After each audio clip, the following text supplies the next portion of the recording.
So some things that I do, I am constantly reading. I am always, so I am not only an author, but I'm also an audiobook narrator.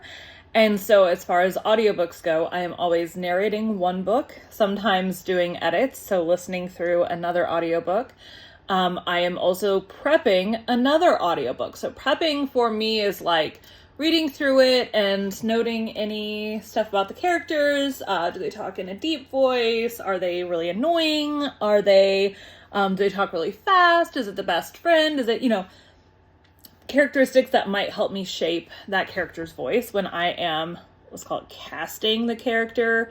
And then I, get all that together, and then I will send over to the author, like I call it initial casting, but like, it's just me talking in that character's voice, giving them an idea of how that character might sound, or if they're going to be like this, or, whatever, just go through like that. So I narrate my own audiobooks, for the books that I write, because that is something that I do on a regular basis. I've narrated more than 130 titles across 3 pseudonyms, plus a podcast where I have an additional 20 something titles that I've done for that. So I know how to do it. I think I know how to do it. I'm at least kind of competent. But along with the books that I'm always reading for narrating, I am also usually reading an ebook of some sort. I am usually listening to an audiobook of some sort. I have tons of physical books. If it's turned this way, that means I have not read the book yet, if it's turned backwards. So I have these jars, and we draw, my daughter would be the we, each time I finish a book. So one jar is books that I have either inherited or books that I'm rereading are in this jar.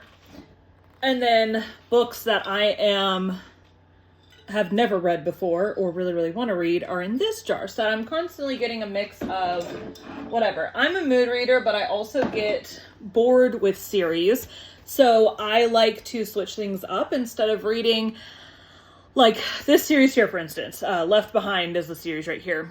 That's a very, very long series. And so by, halfway into the series, I might be getting kind of bored and ready for something new. So drawing things out of a jar means that I get to switch it up after every book, unless I just happen to draw 2 books from the same series back to back. But the first series that I have drawn 2 of the same time is the Off-Campus series by Elle Kennedy, which I'm reading the second one in that right now. I read the first one a couple weeks ago. But that is what I do. And if I ever get, for example, I'm reading The Chemist by Stephenie Meyer, which is a reread for me. I have that in physical copy. So I was rereading that, and then I drew out of the not reread jar, the new jar, The Girl on the Train. And that book was it's a lot of internal dialogue, and it's a little bit slow for me. So when I have a book that's either a reread or is a little bit slow and I just can't get through it, I will read a chapter a day until I make it through it.